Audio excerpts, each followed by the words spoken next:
Right, so good to go started. I don't see it. I don't know if there's any apologies been sent through. Anybody? No, I don't think there's been any apologies. No, welcome everybody. there's no apologies, Chair.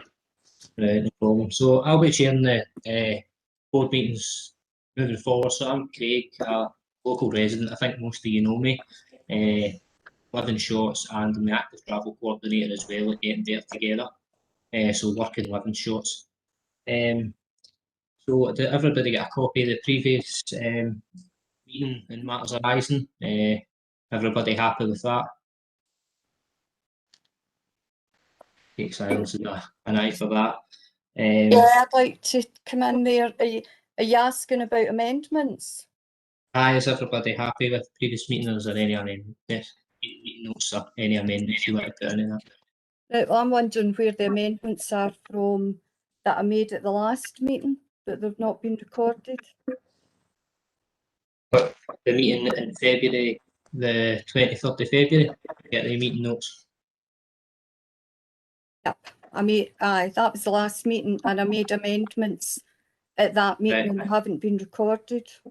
Yeah, Jean, are you happy still as the note taker? You've been put as the note taker in the last meeting. I don't know who's been put in as the note takers for this meeting. I've been told No, we're supposed to take it in turns, Craig. Right, who would be keen on taking notes? Do you have anybody who'd be keen on taking notes for this meeting? Craig, we'll take a note of that. To the communities team, we'll sort that out. We'll take a note of the meeting and we'll pick up on the information that Mary's referring to there. Aye, Mary, if you could just send that through then, the amendments to the notes that haven't been reported. It may have been at the last minute the last minute was amended. That should have been reported into this minute, but it might have been that the last minute had been amended. But just at this point, Chair, if you don't mind, is maybe going to come in at this point and say, when the minute taking is something that we have been trying to pass it around between different partners to take the minute taken on. Yeah. It's not the easiest of tasks to do that during a meeting of this nature. So what we're actually suggesting we do is we produce a brief action note at the end of the meeting rather than a verbatim minute or a lengthy minute on that basis. If there is any particular points that people want included in an action, then we can do that. But what we're really hoping to do is just have a very brief action note of the information that's discussed at the meeting in line with the agenda. Could there be, I've seen it in the last notes, the board action sheet? Could we just get a blank copy or a follow-up copy that then add on to that for every meeting then? So we can go through the agenda items, the different actions, and then who's responsible, and get them ticked off, and just somebody keep adding to the actions in that meeting, and that could be rotated. That sheet seems like a good format of doing it. So can I raise a couple of amendments from that last meeting then? Councillor Stevenson said that he would get a meeting with TS Housing and Ross Dunn regarding the participatory budget and Turbothy. That didn't happen. I thought I had put something in the minutes about that, Mary. Sorry, who's speaking? It's Jean Thompson. All right.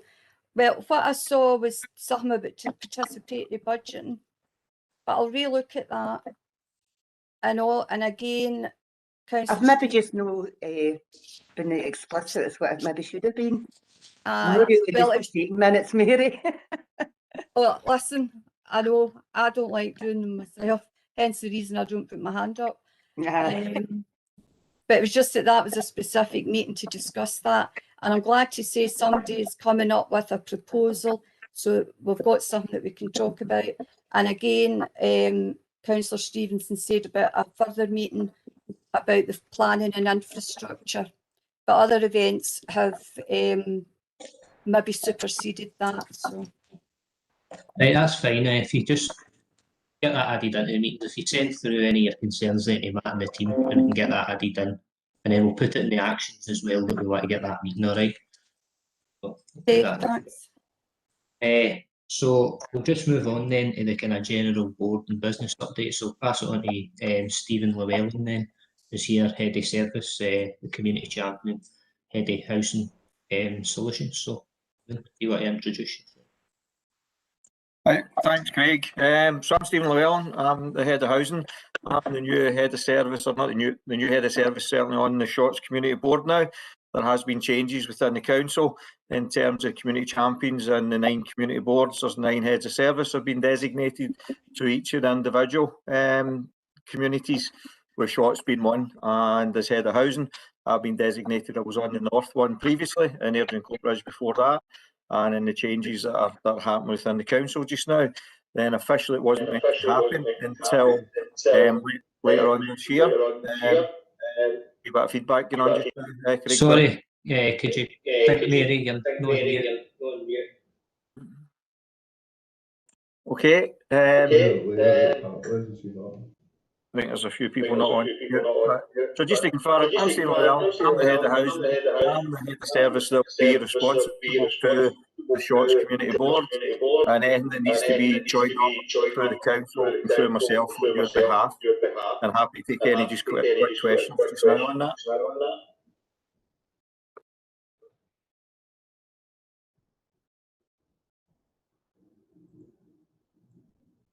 Any questions at all? I think Les King, please could you put yourself in mute?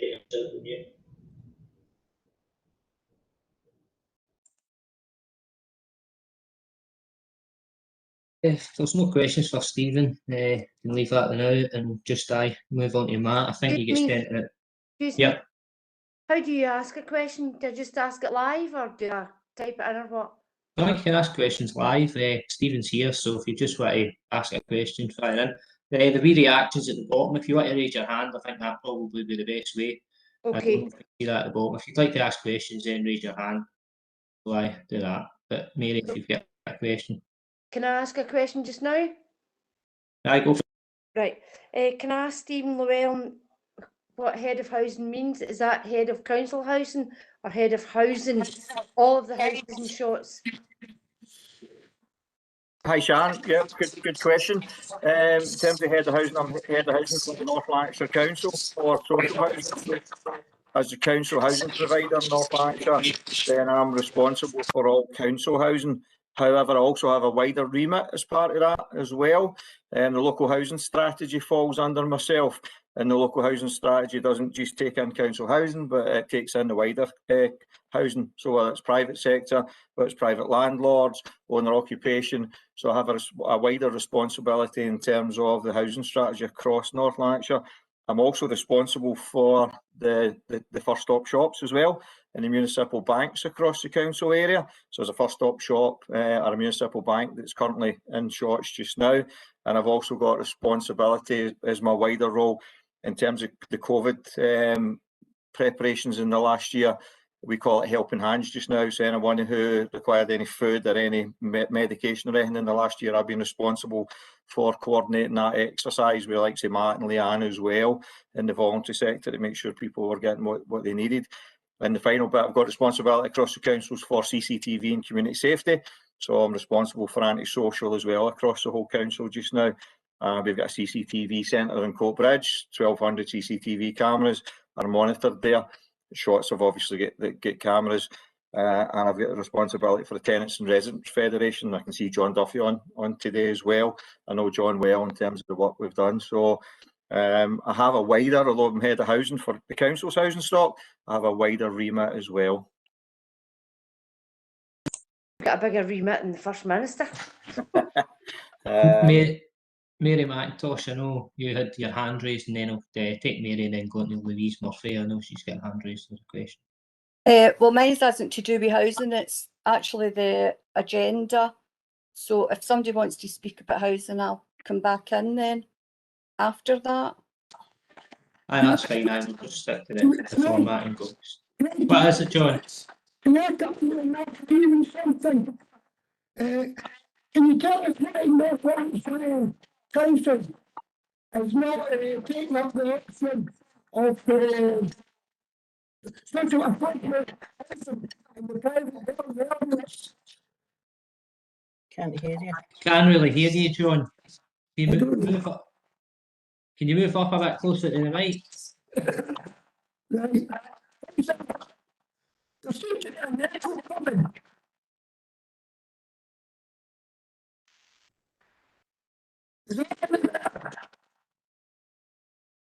No, No. can't really hear you at all. It's not great. Can you type it in the chat bar? If you've got anything, type it in the chat bar and then get Louise to speak now. Get any questions, get a retype in the chat bar. So Louise, you can ask any of your questions. Thank you. Can everybody hear me okay? Can everybody see me okay? It's not that the seeing is more important than the hearing. Is that, so does that sound okay? Yep, sound great. Happy days. Listen, it's only off the back. So Mr. Llewellyn, thank you for joining the meeting this evening. My question relates to a comment that you made that you're kind of the head of housing, both kind of private and social. And I'm referring specifically to a social, so a problem relating to the housing development at Spring Hill Farm. And I seen a social media post recently saying that so one of the consequences of kind of the land being prepared for all the new houses is that kind of the houses that kind of go along the back of Tulloch Road are all being covered in dust. And obviously it's impacting the local residents. Now, down in Sussex, where I kind of also work, so there was a similar problem, and the local developer basically put up some kind of fabric screens and installed some sprinklers to mitigate kind of the dust. Even though it was being generated, the sprinklers mitigated it going on to the residents' houses. And I was wondering if that was something that you were aware of, and if it's something you could potentially help with, please. Hi Louise, just to clarify, although I said so, I'm the head of housing for North Lanarkshire Council's housing. I have a wider remit in terms of the wider responsibilities with the local housing strategy. What I can do for you, I can speak to Pamela Humphreys, who's the head of planning within the council.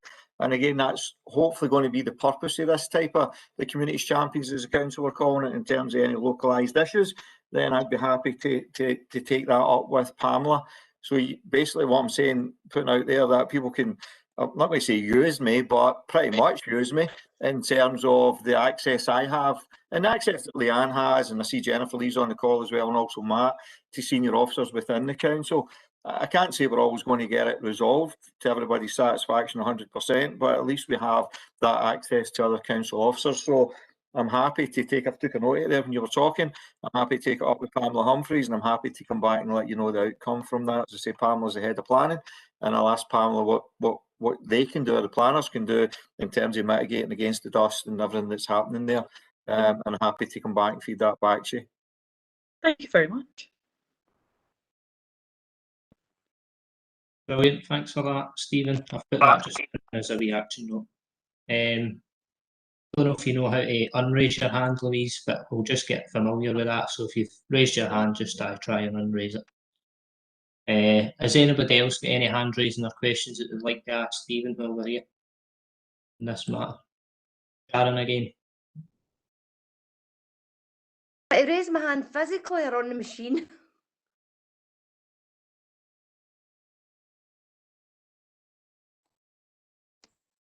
Either way, Sharon. Okay. Okay. Mr. Llewellyn, can you hear me okay?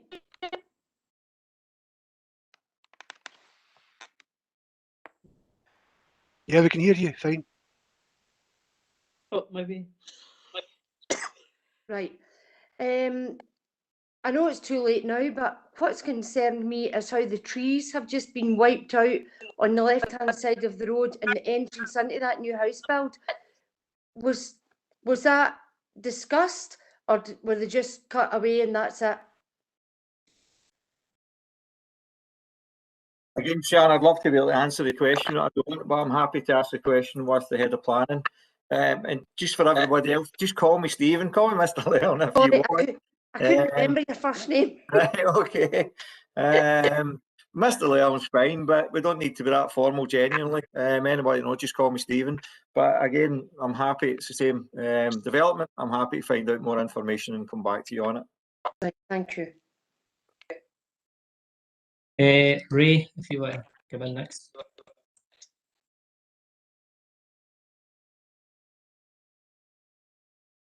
You're still on mute. Yeah, just in the and movement of the earth on Tulloch Road is contaminated, which is moving down to Carey Hill and into the Voe and down into the Burnstein Primary School.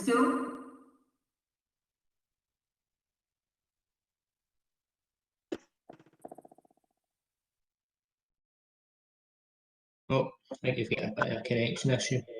But I don't know if it's myself, but is there certain people within this issues with sound and feedback? There seems to be some people on twice. Yeah, that seems to be causing feedback. Yeah, I'm trying to remove people who are on twice. People have logged in twice, sometimes three times, and that causes it. So I'm trying to remove them, but sometimes they're coming back on again. You're chasing them around the screen. It's unfortunate just now, but we'll keep trying. What we could do now then is, if you get any questions, John Joe put his in. Thanks for answering, Leanne. If you get any questions for Stephen, then maybe even if you put them in the chat, and then we can just move on to Matt's next agenda. He can talk about the local development programme, which is next week. Got that sent out. So is everybody happy to do that now? We can try. Well, can I come in, because I want to go back in the agenda about where do you want to go back? The arrangements for the chair. All right, I seen you chair community. You expressed an interest as well. Are you still keen to do that, or would you like to kind of rotate it? Well, I got an email on the beginning of March. The group asked me to put myself forward, and I got an email in the beginning of March that was copied to everybody in Community Partnership saying that they'd get back to me to progress it, and I heard nothing since. And then I come on tonight, and I'm happy for you to chair it, Craig. I don't have a problem with that. But what I do have a problem with is putting myself forward and then nothing. It's not followed up. I'm not involved in any way. So I would like to know what was the process that was undertaken for who was going to chair. Chair, can I come in there? I'll let you come in there, because I can't answer that. Mary, we're aware of your interest in that, and I thought you had received an acknowledgement to your email to say that you would be interested in that. We're certainly going to include you in, along with Craig, who was nominated at the last meeting as well. Matt, don't bother including me, because I get the email on the 2nd of March saying that somebody would be in touch to progress it. Now, I didn't know who else had put in, expressed an interest or whatever, but I think there should have been some communication to say X amount of people have expressed an interest. How do we go about it? So that was in March. This is now May, and now I'm being told, I know I'm being asked, am I still interested? The answer to that is no. If I can't be communicated with in a timely way, I'm not interested. So just remove my name from that. Okay, I'm sorry about that, Mary. We'll do that. But I'm happy to have a further chat with you about it if that's something. Well, between that and minutes not amendment to minutes not going in, it's not leaving me feeling very good.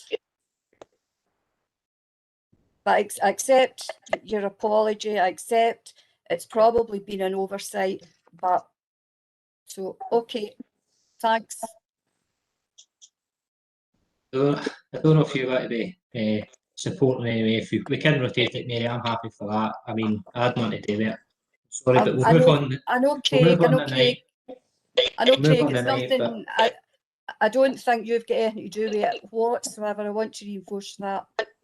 But no, I'm happy for you to chair it anyway. So. Right, but I think we've got another question in there. So Ray's typed a question in for you, Stephen. So it was in the movement of the earth behind Tulloch Road and the building on house in the Spring Hill Farm. This seems to have contaminated the burns which runs into the Voe and the burn behind Stain Primary School. Don't know if you have answers to that. Yeah, again, I kind of picked that up. Paul took a note of it. It's all the kind of one site, isn't it, and the kind of issues. So I'll pick it up and come back to the 3 questions on that. I also noticed that there's a question there as well. What's from John? That's the one we couldn't really hear. John's asking what's the reasons for council not taking the option of social housing at developments. can you just confirm, John, what development you're actually referring to that the council haven't, or that we've been offered and we're not going to see? I'm talking about all developments within shorts, including Participatory. John, you've got a really poor reception. Again, maybe if you just put it in the chat bar, I'm happy, I'll pick it up, we'll come back to your feedback to the next meeting on it. I think he said all the developments. Aye. Like all the developments? I think I could maybe say what John's maybe meaning is the feedback that we've had for TS housing is that the only social housing stroke affordable housing is actually concentrated to the Cumbernauld area, and why then is the Shotts area being disadvantaged? Not your head if that's right, Joe. Yeah, I can answer that. It's because the Cumbernauld area is designated for affordable housing in the Shotts, and the southern corridor, if you like, the council's not, and it's based on supply and demand. It's based on the waiting list situation, and there's serious housing pressures in the Cumbernauld area, the northern corridor area as we call it. So that's over in Gartcosh, it's Cumbernauld, it's Moodiesburn, and that's a designated area. On that basis, at times there's 25%. That the council can have with private developers get in. We don't have that, unfortunately, in Coatbridge, Airdrie, Motherwell, Bellsill, Shotts, or that area. So your area's got to be designated, John. So apologies for me not picking up on. We do it from time to time, irrespective of the affordable housing policy. Some developers are building houses and do come along to the council and ask, would we like to, and would be prepared out with the affordable housing policy to actually buy them off the shelf. And we've done that in Craigduke and Wish, and we've done that in other areas. And if there's a private developers in Shotts that was doing that and wanted us and spoke to us, the council would be happy to get into negotiation with them. We're doing it across the board, but your area is not designated for affordable housing. Louise, if you like to come back in. Thank you. Mr. Llewellyn, again, so this comment that I'm about to make needs to be qualified and corrected. But so everything you've said tonight is absolutely correct in the fact that all the social housing is being concentrated in Cumbernauld. However, and I'm always happy to be corrected, apparently the developer at Spring Hill Farm Development offered the council,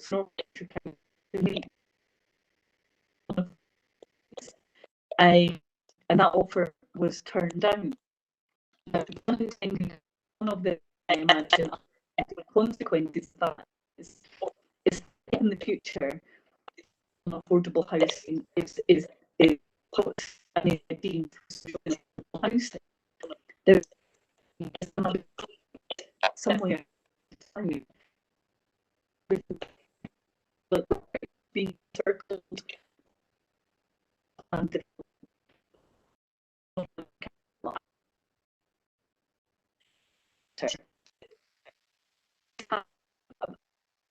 for that to be confirmed, but that's something to be the fact that at the Spring Hill Farm minimum contribution of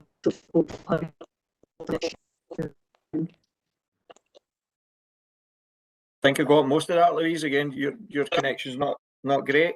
Just to clarify, in terms of how the affordable housing policy, that's exclusive to the northern part of the council, and there's strict criteria how that comes about, and it's about demand for housing. Out with that, however, the council have published that we will build 5,000 new homes. We've already built over 1,200 just now, and that's in every area in North Lanarkshire. There was obviously Hart Hill a couple of years ago, which we built some houses there. We also looked at a couple of different sites and Shotts as well. So across the whole council area, there is new council housing to be built. We also bought 150 houses back last year. So again, in terms of the right to buy in native, the number of housing stock we lost.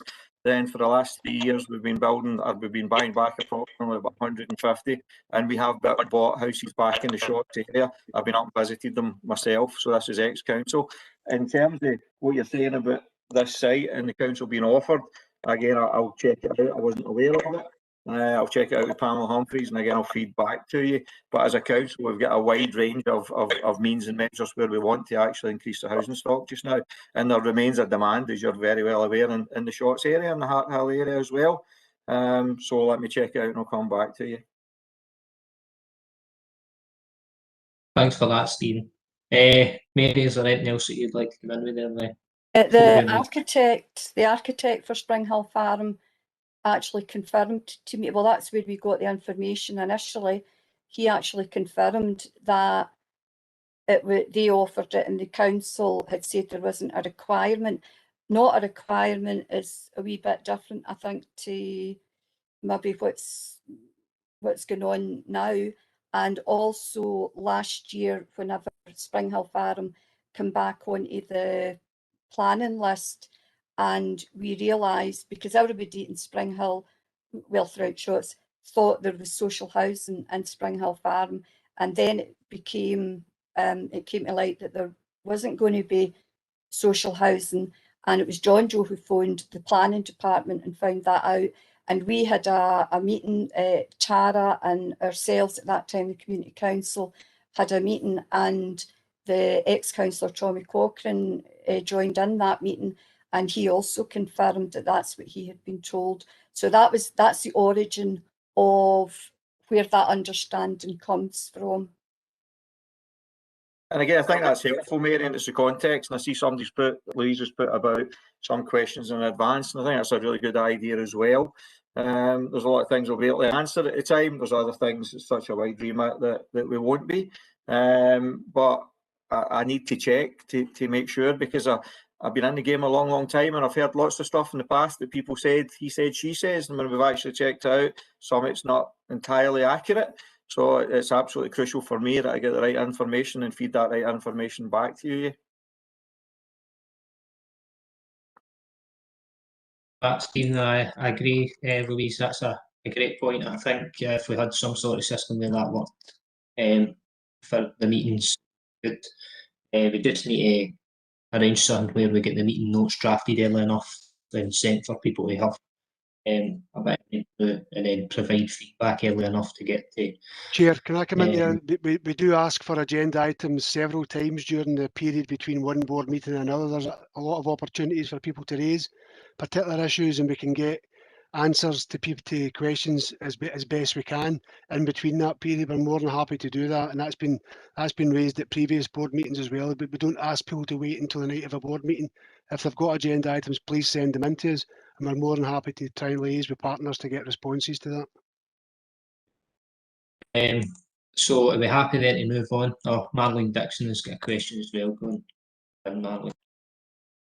I want to ask you, Stephen, that there's a whole estate of houses built in Hart Hill that are lying empty, and we thought that the council would be buying some of them for social housing. We've heard nothing else, and there's a whole estate lying empty. Can you tell me anything about that? I can just confirm, Marlene, that the council's not involved in that estate at all. Well, we've had quite a number of inquiries, because I think people thought it was the council who were building them, or the council were buying them off the shelf, but the council are not involved in that estate at all, Marlene. And at the moment, I should just say as well, we've got there's no proposals to be involved either. So the council have got no involvement in that project at all. Yeah, it leads on to other things as well, because that estate was built with the understanding that they would provide a ground for the children up that end of the village, and they have built enough houses for them to be forced to build that, and the children now have nowhere to play. So, getting to be quite a lot of bad feeling about the council. The mugger has started, but okay, and I understand you saying that there's bad feeling against the council, but at the end of the day, it's obviously an issue that the developer's struggling just now to actually sell the properties. But the council and the housing service have no involvement in that project. The council certainly in terms of the planning aspect of it, but the housing in terms of social rent or whatever, we've had no involvement in that side at all. Okay, Thank you. Thanks for that, Stephen. So we'll move on now to the flexible funding report that was sent out, and Matt's going to give us an update with that. Thanks, Chair. This report provides information relating to the flexible fund and the tackling financial insecurity funding streams that have been allocated for local initiatives in North Lanarkshire. The funding is intended to support individuals and local communities impacted during the COVID-19 pandemic. The report asks the Community Board to note the funding arrangements that have been implemented and that further information will be made available to the Board as required, and that there's details within the report there as to where the additional funding has and will be made available. That's really all I've got to say on that, Chair. David, get any questions about that at all? No, you should get a look through that report if you've got any questions. I'll keep it in the community partnership and to give us updates then in the board development sessions. So you can continue into that, Matt, and then we can talk about the local development programme and the WIPes as well. I know Maureen will be keen to talk about the WIPes. No, Maureen's not there, is she? Boss, you're head for that. Right, so you can. So, Chair, which one are you on the board development sessions now? I just continued through the agenda. So board development sessions, if you pick up with that and the local development programme, and then So Ross. Louise has raised a hand. I don't know if you want to pick that up first, Chair. I think that was a hand that didn't fall, was it? Did you mean to raise that, or did you not put that down? Has that been continually left up?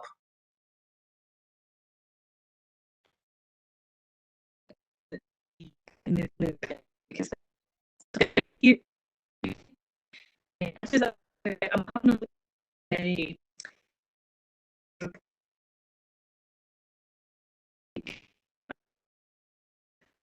it says that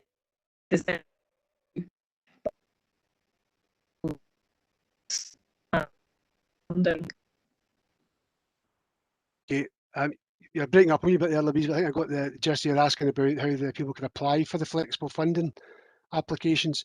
That's already been done, and there are a number of applications have been submitted by local community groups for that aspect of the funding, and those applications are almost finalised in terms of assessments being carried out, and those groups will be notified for the next couple of weeks regarding the outcome of that. An application process was put in place in conjunction with ourselves, following traction in North Lanarkshire. Okay. Does that help all right?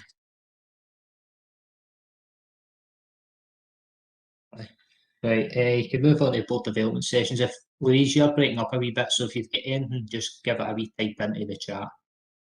Get any further questions? So I just continue board development sessions, Matt, and take any questions. Okay, thanks. So I'm getting a wee bit lost here. See the last bit? Yeah, on agenda item 7 now. Right.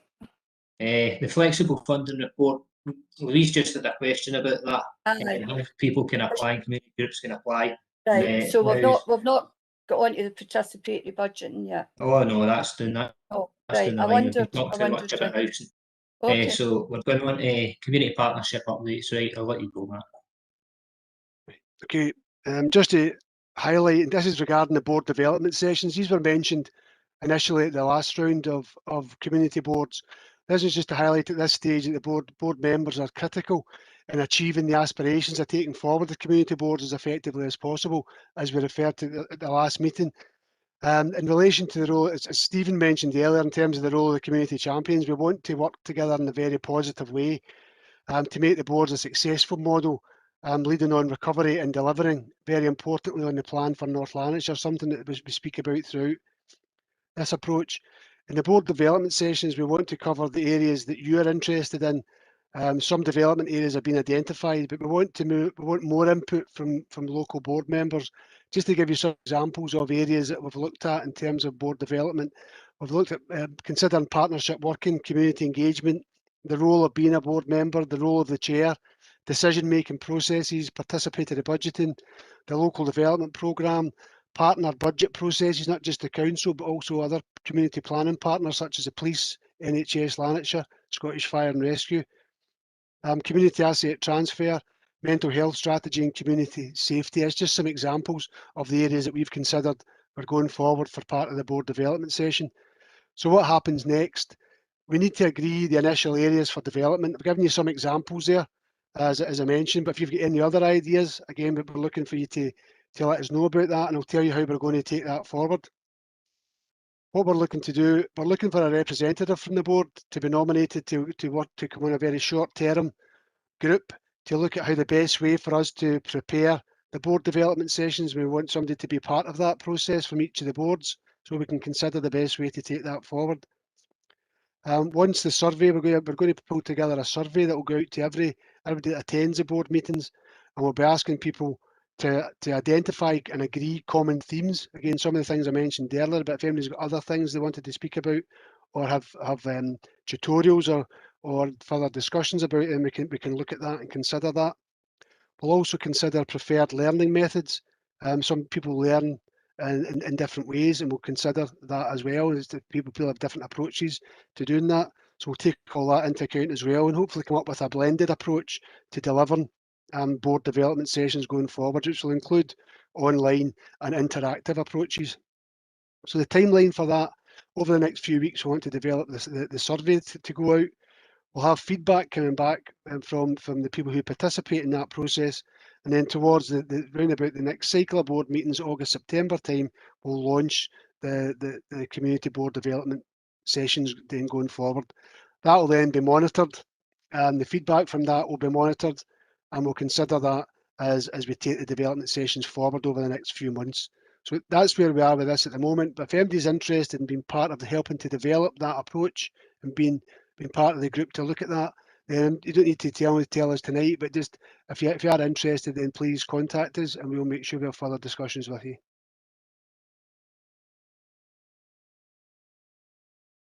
Louise, you've got a question there to put in. How do North Lanarkshire Council propose to engage with local residents in the consultation process?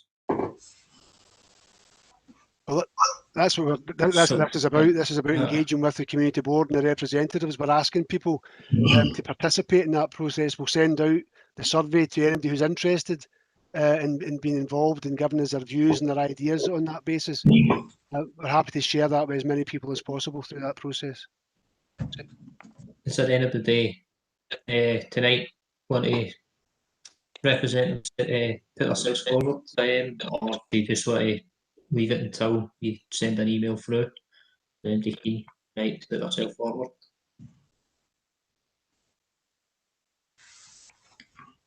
If anybody is, you can just send an email through then. So that's local development program, local development session. So local outcome and plans, it's yourself now, Ross. Sorry. I think I've still got another report to do, Chair. Yeah, back to local development programme. Just continue then if there's no more questions. Thank you. And just to say thanks to Louise, I'll take a note of Louise's name for who's expressed an interest in the community board development sessions. Just to move on then to the local development programme. The report that was sent out with the agenda, etc. The report provides an update on current progress for projects within the local development programme and gives some details of the capital funding, the budgetary position, and it's been approved by the council in relation to the local development programme. This year's financial settlement for the Shotts area is just under £86,000, £85,860 allocated to projects. If you look at the appendix, it also shows you the holding list for projects for Shotts. That's roughly about £190,000 projects on the holding list for that. So what we're looking to do there is, for us as within the council and the team within the council, is to identify the feasibility of some of these projects, to look at the priorities for those projects in terms of the community support, community awareness that we're aware of at this time for those projects going forward. And then we can consider, obviously there are budget limitations and the projects will need to be delivered over more than 1 year. We're not saying that the projects won't be delivered depend if they're all deemed to be feasible, then we don't have the current financial position to take all the projects forward, but we can certainly look to phase that over a couple of financial years to start off with. We'll ensure that the community board is kept informed of the project progress, and there'll be a report will come to every board cycle, and there'll be further wider local community involvement and community consultation going forward. So as I say, projects will look to prioritise on the basis of wide community support and links to the local outcome improvement plan, and that they can be delivered within reasonable budgets. That's kind of some of the key priorities for us to consider that. And that's just to inform the board tonight about where we are financially and the projects that are on the holding list. So if we're okay with that, we can start to move those projects forward towards delivery as best as we can. We're happy to take any questions, Chair. Yep, so don't know if everybody's had a look at it. I think it's appendix to that LDP programme, you'll see for the whole list. But Mary, I see you've got your hand raised if you want to come in with some questions about that. Well, we've obviously discussed this as a group, and we're wondering why there's so many projects listed in this that according to, because I've spoke with somebody at PB Scotland, and according to them, the projects that are listed here should actually be coming out of statutory responsibility code budgets. And this isn't me saying it, this is them saying it, that actually the type of projects that are being put forward, and granted, we were one of them, but at that point we thought it would get passed on to one of the car parks. We thought it would get passed on to the relevant department. We didn't realise it would stay within this kind of format. And what they're advising is that the cuts are actually getting passed on to the public, because these are statutory responsibilities by the council, that the council should be dealing with it, and the public shouldn't be deciding on, will that place get a car park, will that place get a car park. The other things that we want to raise is the lack of transparency, local community.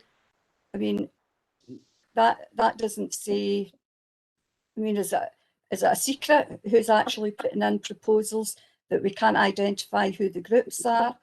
Who's actually approving these? Does that come from a group above us? What exactly is our role in participatory budgeting? And we also see that Community Partnership has put a project in. Who's approving this? Could we then be accused of bias because we approve one set of projects as opposed to another set of projects? I'll let you answer now. Well, this isn't participatory budget, Mary. This is a local development programme that we're talking about, which Right, is okay. this is the local development programme report, and this is funding the council has given through the capital programme. This is council money that's been given to every local every one of the. Sorry, on you go. Seema, I think this is an example of not being able to follow everything that's going on in the council, because the meetings are so far apart. We're not understanding all the flow of what's happening. And I mean, I look at things and I think, right, that's under that head, and I think that's under that head. And I've looked up the notes that you've given me. I thought that was the appropriate part to bring that in. And I actually feel as if there's a training needed to actually. The previous point I just spoke about was the community board development sessions, which would cover a lot of the points you're just raising. That is one of the things that's on that, is a local development, so that people can maybe have a better understanding of what the processes are. But the local development programme report has been on right for years in terms of through the local area partnerships, locality partnerships, and the boards. And see, this is funding that's been allocated by the council through the capital programme. As Appendix 3, I think the report shows, for the next 5 years, there's funding being allocated to each of the 9 board areas. Right, okay. I hold my hand up to making that mistake. No, it's not about making a mistake, Mary. It's just that you're perfectly right to raise the issue. But what I can assure you is that all the projects that are on there, as we try and take these forward, there will be local consultation on all of these projects. community, the one you talk about coming through from the community partnership team, is the in terms of CCTV. That is something that's it's been identified as a priority within the local outcome improvement plans and previous plans within local neighbourhoods, and that's something in there that utilising, for example, CCTV in an area is something Stephen referred to, the number of CCTV cameras across the whole of North Lanarkshire. It's something that is a popular and a very practical and very worthwhile investment, and it's something that we've put forward and was approved at the last cycle at the boards in principle. So we've included that in there to take that forward. But we'll look at all the projects that are there. We'll determine which ones are deliverable, and we'll try and create a timeline to show these are the ones that are deliverable. And over years 1 and 2, I would suggest that we should be able to look at delivering the vast majority of those projects over the initial 2 financial years. So who's approving them? The boards, the board and the Community Empowerment Committee. The Community Empowerment Committee of the Council are the body who approve the reports, and then the programme comes into the board for information and for further discussion. And here we can also, as we have done in the past, we can take proposals from other members of the local community who are interested in particular projects in an area, and we can include them on the list for further discussion. They'll then go out to local consultation, and if we can get them delivered on budget to the design that people meet through approving the consultation, then we can take those forward. We then report that back to the board and to the Community Empowerment Committee to tell people this is how much that project cost, this is how much it come in as a tender, and for the bid for people who want to do the work for us, and that's how much we spent on it. We give all that information. There's a lot of openness and transparency about the process. Okay. Question in as well for Louise. What is the Stain Corner parking at a cost of 30,000?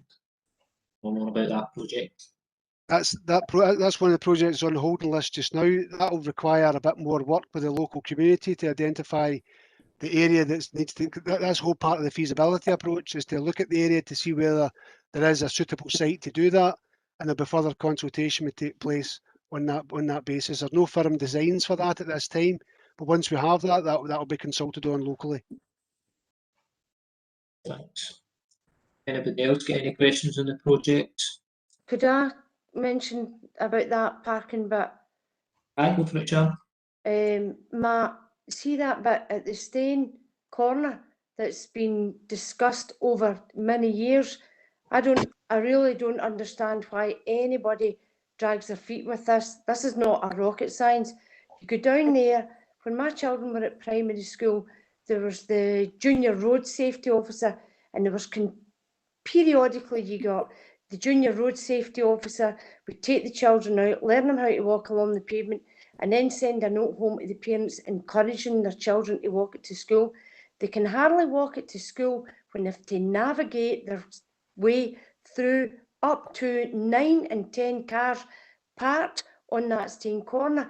And over the past few weeks, when you go down by the hairdressers, when you're heading towards the roundabout, heading towards the M8, when you go down by the hairdressers there, their cars are so tightly packed now that one squeezes itself in at a right angle, and only one person can get through that. And I do not understand how that is allowed to go on. There's people with buggies. I know myself, there's a wee girl that uses a mobility scooter to get herself about. It's so unfair. Plus, they cars have got to mount that pavement to go onto it and dismount it to get off it. I just don't see how it's acceptable that this gets spoke about and spoke about and spoke about, and nothing changes at the Stain Corner. Plus, the pavement is a mess even to walk on, unless you're able-bodied.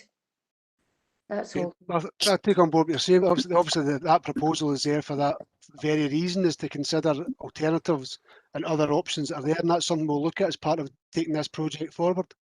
I think that's definitely what we should look at, and when we move on to the next bit in terms of local income improvement plans in the subgroup, I think the transport subgroup should definitely tie that into an action that we're looking at. On pavement patterns a big issue in a lot of the areas, and I think that's been corners particularly bad, like you say, for people who might go their buggy walks or health walks. Can't get by there for folks. Aye, we need to think about aye.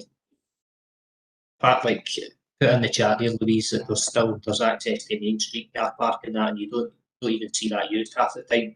There is spaces and things available at car parks just round the corner. I think it's just that convenience that the parking be put in the pavement right at the shop. The hairdressers are Chinese, but whereas I don't even think it's better to actually pavement off to vehicles rather than creating another park where you can actually just go around the corner. I think it's laziness to be fair, but that's something that we could we need to take action on, but we'll put that in. Is there any other projects of that was identified as needing discussion? Will we move on into Ross and Maureen for the outcome improvement plans? I'm quite happy to pick up on that just now, Craig. If Maureen, if you want to jump in, that's great. But this is just really a wee update for everyone on where the local outcome improvement plan is. Hopefully everyone received a draft copy out with I sent it after the board papers for most people. People that joined today will have sent it out with your attachments today. The draft that we've sent you is what the public facing version of the document will be. And that's based on the agreed action plans for the Shorts Community Board, which we ratified at the special meeting a couple of weeks ago. The document, as it's sitting with you tonight, is 99% complete. There'll be a couple of small typo changes and just the terminology that's used. But really what we're looking for tonight is for the board just to ratify that version of the LOIP, that they're now happy that it's at its final iteration to move forward, and we can then look at the further development of that to get it published. So hopefully you've all had a little chance to look at it. Happy obviously to take any questions on that, and just before I do, I'll quickly go over the board subgroups. So the board subgroups that we're going to operate under the LOIP will be for each one of the priorities that's been established. So as Craig mentioned there, transport's one of the priorities. I think that's a good idea, perhaps for the transport group to look at those parking issues, but maybe have a bit of a wider view as well, so not just one location. Look at all of those projects that are there and think, yeah, how do you maximise your budgets and Shorts? What is the priority to deliver on the LOIP areas? We're also setting up a specific subgroup for the town visions and the town and community hubs. I know a lot of people had asked about that. We've got a notes of the expressions of interest. First meeting for that will be held in June. The delays only because we're working on all the LOIP stuff to get that finalised. So I think it gives us about 7 or 8 subgroups just now. And in the future, we will be looking at another subgroup, looking at projects, PB and things like that. So I'm thinking 9's probably quite a good number to maybe finish at, but I'm more than happy for anyone to come up with any other subgroups they'd want to add in, and also to answer any questions on either the current subgroups under the LOIP or the LOIP draft document I sent out to you.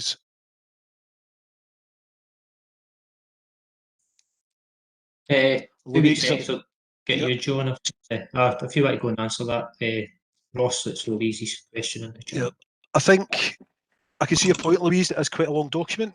We are actually simplifying the data profiles that go behind it, but we have to produce a LOIP that actually has the context and gives the information that we need to do with that. We don't want to oversimplify it by just putting out, here's 7 actions we've came up with in Shorts. And what we are looking to do is present that document. Behind that, there's action plans for every one of the priorities that aren't going to be published, but will sit with the board. Behind those action plans, there's further supporting information, development work's been carried out, community asset mapping. So the LOIP where it sits just now, although it seems like quite a long document, graphics will be working on that to make it far more user friendly. We will be putting infographics in to interpret some of the information, and we'll be making it as accessible as possible for all users. So that includes producing it in a way that screen readers will work for it. So we are taking that into account, but it's important that we actually get the information that we need to share with people and give people the context of how the LOIPs came about, we put into that document. The action plans behind it, we'll continue to work on them over the life of the LOIP, which is going to be for the next 6 years. And the links that are in it just now do need to be finalised, because just now the data profiles sit on an internal server with the council. We're going to be having links produced for a user-friendly public-facing document that will sit within the community section of the website. The relevant links will be put into them, as well as links to any other areas that may be relevant, such as the community planning work that we're doing. We've put information videos that have been developed up for them, and we'll be linking to all the relevant council information through those pages. So all links will be working. They'll go to a live page and they'll be double checked before publication. John, I think John Duffy. Yeah, as you know, Ross, I've been involved in setting up this. Looking at subgroups, there's mental health, transport, climate, environment, digital, poverty, all good stuff, but in tangent. I think this meeting proves the problem isn't Shotts, it's housing, roads, schools, health services. Housing is a major problem. There are going to be over 1,000 houses built in Shotts, and this will have an on-cost onto the substructure for all these services that go with it. And I think this proves there's a need for a subgroup on housing, and I'd like to propose we set up a housing project subgroup. Okay, I can come back to you on that just now, John. I suppose I think there's also something on the agenda later for that. There has been housing things have been raised, although not specifically as a standalone priority. I think to pick up on, Stephen had mentioned earlier quite a lot of things he would take away to speak to the Head of Planning and Regeneration. I was actually going to bring it up under the Community Matters. There will be an offer going out tonight for anyone in the community who wants to attend a meeting with the Head of Planning and Regeneration and the Planning and Place Manager, not to talk about specific planning applications if they're in the process, but to discuss wider concerns about housing, about development, about the transport infrastructure, about how local development plans work. So I was going to cover that under the Community Matters area. I think it's quite important that we do have a forum to do that, potentially away from the board, so that the people that have got a specific interest in housing and planning concerns can discuss that initially with the relevant senior officers, who we need to be talking to get the information, and then moving on from there, we can always have that forum to look at concerns.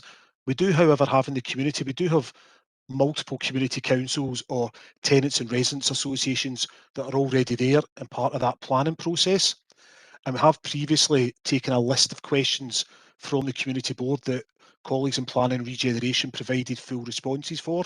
And I think we circulated them early April to all the board members. I'm quite happy to recirculate the previous responses regarding questions that were raised in February. But as I say, after tonight, I will be asking everyone for a kind of note of interest to attend that meeting, specifically focused on the housing concerns around Shotts, and I'll set that up over the next couple of weeks for everyone. Right, thank you. I think the major problem in Shotts is this housing, and all these houses are going to be up. And I've said it before, I'll say it. If you're listening to the community, this is what the community want to know happening to the infrastructure, and I think it's grossly important. Thank you. Mary? Why would that subgroup need to be separate from the board? In the terms of reference, which is going to come up again for discussion tonight, in the terms of reference, subgroups, new housing developments is actually named as an example of a subgroup. So why would this need to be separate from the board? It wouldn't need to be. That would be up to the board to decide. I suppose to give it context, although it's called the Shotts Board, we are looking at the wider Participatory locality, so we do need to consider residents from Morningside, Hartwood, Eastfield, Salisbury, the whole community, and also the varying views. So certainly the correspondence I've had almost fully has been objecting or against a lot of the housing developments. I've also had conversations with people who are supportive of them. So that's something to consider about how would a group function when it may well be to support and approve developments that some people might be against, or vice versa. So it's for the board to look at, but it didn't come through as a strong Lloyd priority. It didn't come out strongly, as far as I'm aware, in any of the standalone action groups that met to draw up the action plans. So the work we've been doing has been based on what's been fed back to us through all of that and through previous board meetings. So I'm happy to be guided on where we're looking at, but the LOIP as it's standing just now doesn't have housing provision or housing developments as a specific priority. But Arlington, these all come under shots. So Correct, they're John. going to be, you know, right, I've said my bit, yeah. Catherine, did you want to come? No. No, I didn't, Craig. I just accidentally raised my hand when I was trying to read some notes. Sorry, everybody. Oh, that's all right. Sorry, Craig, or sorry, Chair, can I just confirm then, just before we're moving on, we are looking tonight for the board to be able to ratify and agree the draft LOIP at the position it's up to just now, and then for the community partnership team to take forward the final development work on that so we can get it ready for publication. So is it possible to ask for that agreement from the wider boards? Is anybody really objecting to that, or are we looking as a board to then get housing put into this? So, well, we're looking at a subgroup from the mental health people.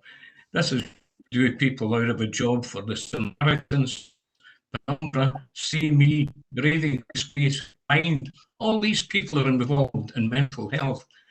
Interesting to see our subgroup can offer.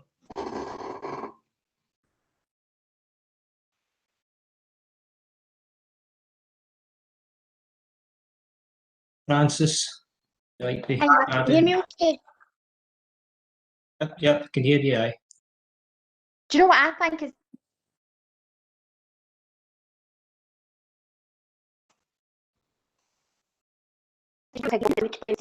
No, should we not can't wait hear until you. it's at the final stage? No, you've cut out. Can you hear me? Is No, right, can hear you now. Go again. that okay? What I find strange is that you're asking us, obviously, to finalise a document or to agree a document, but it's not final yet. I think, just to be clear, sort of grasp what you said there, Francis, I think there's been subgroups of the board have worked on each of the individual priorities. So what we've done is we've produced action plans for all of them. We've captured the headline information about the priority in the document, which the board agreed a couple of weeks ago. So it was really just putting that into this oversight of a foreword on it about the LOIP, about the community, and where that all sits. So just to be clear, a couple of weeks ago there was a special board meeting and everyone ratified the action plans with a few minor comments which we've taken on board and carried out. So this was really just the next step for the final document. So the community board have worked on it through the whole process. It's not myself coming tonight saying I've knocked something up for you all. Yeah, no, I'm not suggesting that. No manner of means I don't know a lot about it, so I'm obviously asking the questions from my point of view before I agree on something that I don't know as much about. No, it's a fair point, and I think just very quickly to pick up on John's point, so the mental health subgroup, I think, John, that was actually a very strong focus, not just from the community, but also from our partners in the NHS. And it's not about us setting up a subgroup to replace the voluntary sector, to place any other provision. It's about how can we pull things together? How can we actually work better across a partnership to deliver on outcomes? So the action plans do have clear things on what we will do, how we will do it, and how we will measure it. So I think there was a comment earlier, my chat bar's moved, about it being intangible. Every action plan, as you'll all seen at a special meeting, we've actually outlined what the priority is, what are we going to do to address this, and how do we know we've done it, how do we measure that? So that has been taken account of. And Louise, the LOIP is going to be ready for the public. We want to be able to move this onto our graphics team now to start doing the design work on it. So the ratification is really about the text, the content of the LOIP, and being able to take that forward now so we can get it finalised over the next, hopefully 4 to 6 weeks, ready for a public version to be produced. Leanne, would you like to come in, mate? Yeah, thank you. My name's Leanne Pollock. I'm Community Partnership Manager. I've been at quite a few of these meetings, but I know that not everybody for the Shorts area necessarily knows me. So development of the LOIPs kind of sits within my area of responsibility, and so I obviously work with Ross and across the kind of teams to kind of develop these. But I suppose I just wanted to clarify a couple of points. Firstly, the LOIP document was actually ratified at a special community board meeting. Was it 2 weeks ago now, Ross, or was it last week? Over the past few weeks anyway. So really, we're only bringing it here tonight for kind of information and that kind of final sign off from the full community board. But there was a special meeting where all community board members were invited along to look at the document, and that was really where the ratification kind of took place. And secondly, I suppose, as Ross has kind of pointed out, there was extensive community and stakeholder engagement to develop these plans. So I think we just need to be careful about, adding in priorities when actually there's been a quite widespread community engagement, and these are the clear priorities that have came out for the Shorts and surrounding areas. That's not to say that we can't review the plans kind of moving forward, or the other ad hoc kind of priorities might come out at different kind of points, and obviously we would want to support addressing local issues.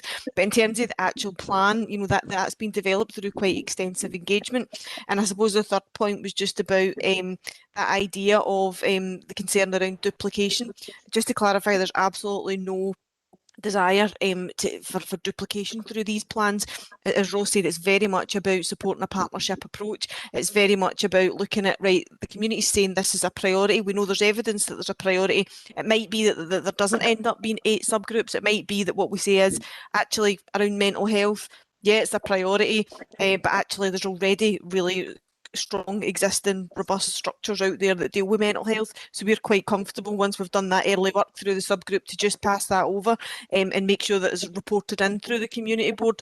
So I think it's just to make sure that, we're not suggesting that there'll be subgroups created for all of these priorities in every area forever.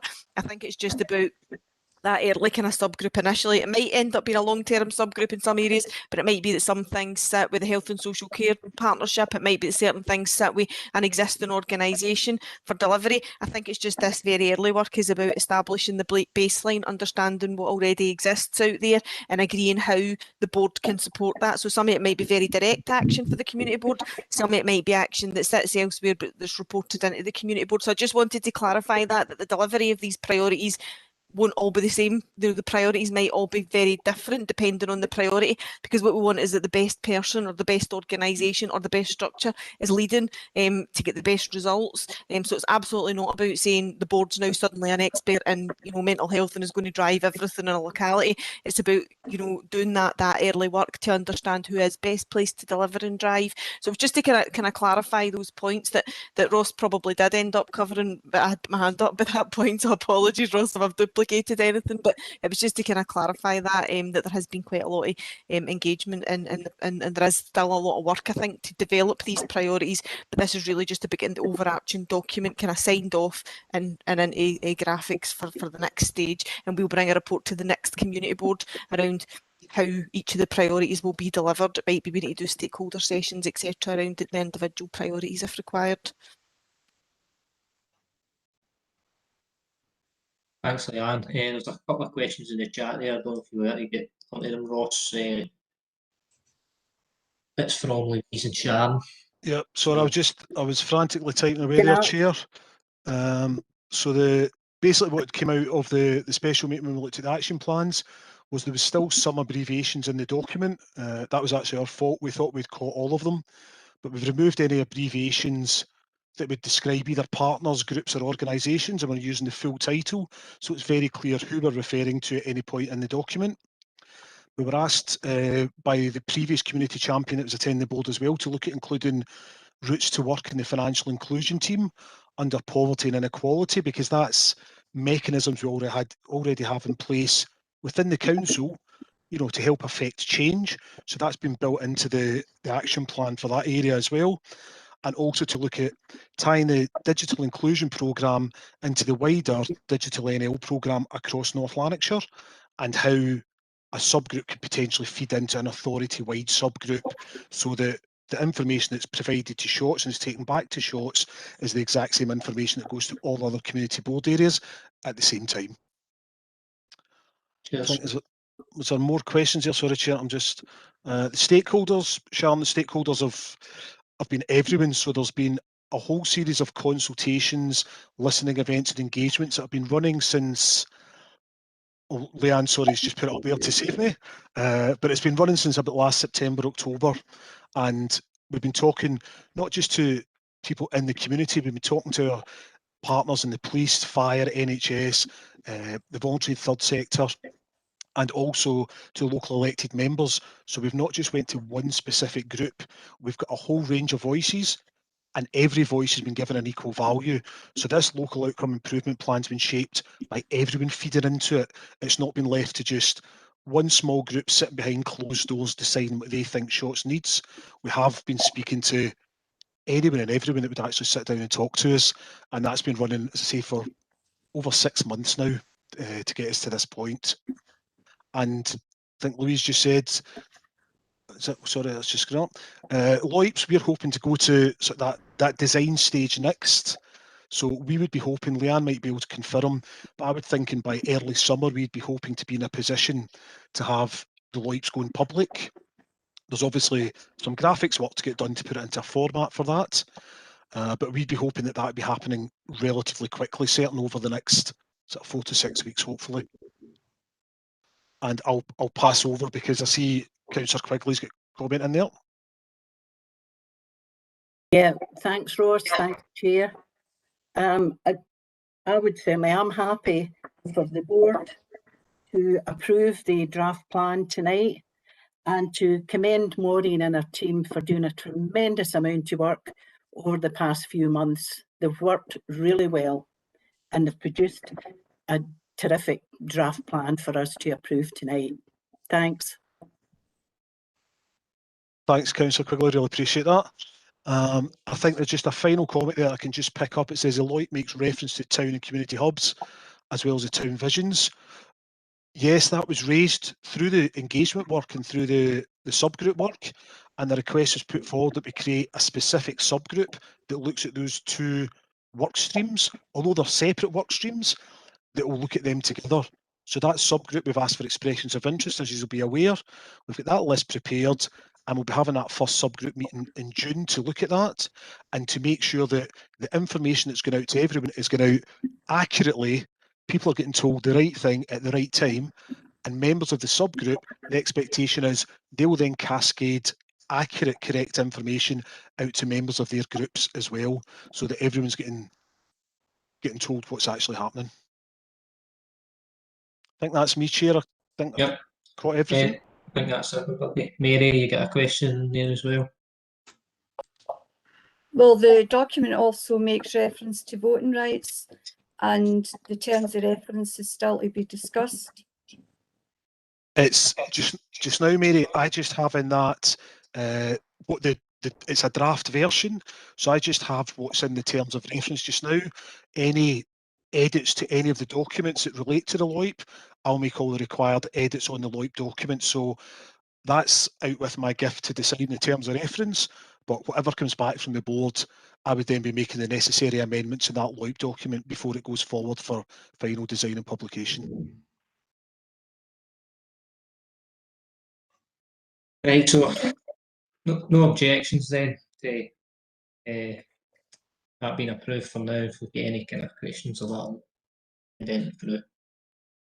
We'll go on to the next point then, which is community matters. No petitions presented last meeting for this meeting. So input for local community groups. So Mary, I think you're going to talk about participatory budget. Well, actually, that was my mistake. These points should have got put through as TS housing, but that was my mistake in not making that clear. And I raised the questions earlier, so that's fine then. Unless somebody else for the group wants to raise something. Does anybody get any just community matters related that they want to discuss before we move on to terms of reference? Can I Can I come in again, Chair? I feel like I'm having to talk all the time just now, but I've had a series of questions. It was brought up earlier about questions being put forward. Every board cycle, people have either emailed the Community Matters mailbox with a question, or they've emailed myself directly, perhaps with some specific questions. I've got a series of them that I've been asked by both individuals and groups to feedback. So if I could just take 2 minutes to run through them. I was asked what was the timeline for approving the participatory budget and projects to be completed. These have all been delayed due to COVID-19. So these are the projects that the public voted for through the phase 1 PB pilot. A very quick update on all of them. So the improved walking routes around Stain Garden and Shotts, that's currently in design. We've ordered in signage and way markers which have now been delivered.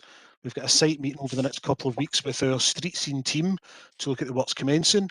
We've also carried out some additional engagement with some residents around Stain Garden who raised concerns about wider environmental improvements relating to fences, gates, and also quad bike access. So we're currently looking at a couple of creative solutions that hopefully we'll be able to build into that project at no additional cost. Salisbury Heritage Project, development work's ongoing with the group with that, and we're hoping to progress that over the summer. Play area at Shotts Curryside Avenue, work had started on that site and then was delayed due to COVID-19. We're hoping as restrictions ease up, the squad that are delivering that will be able to get back out on site. They're currently restricted transportation-wise to be able to put a full squad out for construction work, and we're expecting that to change within the next 4 weeks, at which point that play area work will be back on site and it'll be due for completion very shortly afterwards. Shotts Mugger, the project's been completed in April 2021. Salisbury Wheel Sports Area, contract's been awarded, and we're expecting a site start hopefully towards the end of June 2021 on that. Harthill Mugger, contract's on site just now under construction. I'd fully expect that to be completed by the end of June. And the Harthill Scooter Track, that was a change to a project following additional community consultation. That contract's been let alongside Salisbury Wheel Sport, and again we'd hope to be commencing work towards the end of June on that site as well. Does anyone have any questions on any of them? Oh, sorry, can I ask a question? Can I ask you 2 questions, Ross? People can ask many questions they want, yes. Sharon, you come in, and then Marlene. Okay, can you tell me what MUGA stands for? Sorry, that's me using it. MUGA is multi-use games area. So a MUGA would be sort of a 5-a-side football court, usually with basketball rings and fencing around it. Right, okay. So is that what's going up just now at the old Bat and Bang at the top of Dykehead? That's what's up behind Sharon. It's clear. That's what's up behind Greystone Lee. Greystone Lee, right. And it's complete. That's just ready to go. Right, okay. Ross, can I ask you another question? Of course, Sharon. See the old football park, what we called when we were young, the Manzie, that's the Stain Gardens now, Manse Road. Is that ever going to be used as a football park that's got the pavilion there and it's also got car parking space? I would need to check. I'm not sure about that, but we could certainly check. Can I answer that, Ross? Oh, absolutely, yeah. Yeah, it's used constantly, Sharon. There's a junior football team use it. Oh, right. In fact, I think they're based essentially in Harthill, but they are part of the Shotts Bonaccord group. Right. They use it for training and also for games. Right, I've seen people training on it, but I just thought they'd done it ad hoc. I didn't know if it was organised or anything. Well, that's good to know that that gets used then. That's good. Very much so, Sharon. Thank you. Is that okay, Sharon? Yeah, that's good, thanks. Marlene, do you want to come in? Then Catherine.